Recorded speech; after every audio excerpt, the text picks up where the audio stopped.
կամ ասում են ինչից ես դժգո,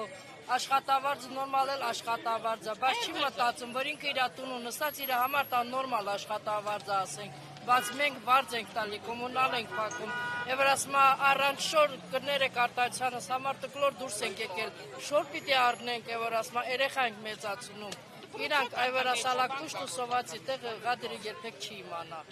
իրանք մենակ կողից խոսում են, բայց իրանք կար մեր կոշիկները հագնեն տեսնան, իրանց հագովա թե չէ, նոր Արցախցուն բան վիճակը իմանան ոնց է,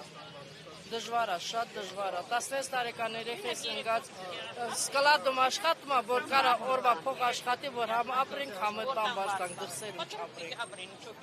շատ դժվար է, որ ասում ոչ մեկը ոչ մի ձևի չի ուզում միջամտնել, կողից մենակ խոսում ջրի եւ այլ հարցեր կա։ Ապրելու համար։ Մենք քիչ շունչենք։ Մի անգամ ես Դիլիջան եմ եղել սկզբից, որ աշխատանք չեղել, տեղափոխվել ենք Երևան, որ կարանք աշխատենք։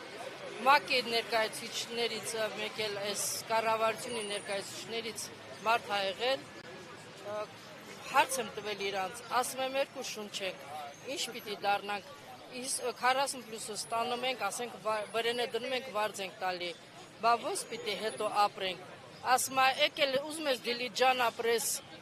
բա ոնց ես ուզում ելնի, ասում բա որտե գնամ ապրեմ, ասում գնա սահմանամերձ, դեղ ձրի տներ կա, ես էլ կանել եմ, ասել եմ դե որ սահմանամերձ է, կյանք սապահովի ես գնամ իմ տուն ու ձրի ապրեմ, եթե սահմանամերձ է, սահմանամերձ է, բա երկու շունչ է տան բնակվարձով, բնակարանային բան հարց ինչ պիտի դառնա, ասում նախատեսված է, որ շենքեր պիտի կառուցվի կամ շենքեր պիտի վեկալենք, ռեմոնտ բան անենք, հետո երկու շունչին հանրակացարանի նման տանք, դա լինելու նախատեսված է 27 հյուվին։ Մինձե պիտի ասում ապրեք մինչև 27 հյուվին այդ տղա երեխա է 27 հյուվին մի սենյակ ես տալի, այդ տղա երեխի խոսքի ամուսնանալու մի սենյակում ինքը կնոջ հետ ապրի, թե ես էլ հետները, ոնց պիտի ապրենք։ Ահա որ վիճակ է, ոչ մեկն չի ուզում միջամտի։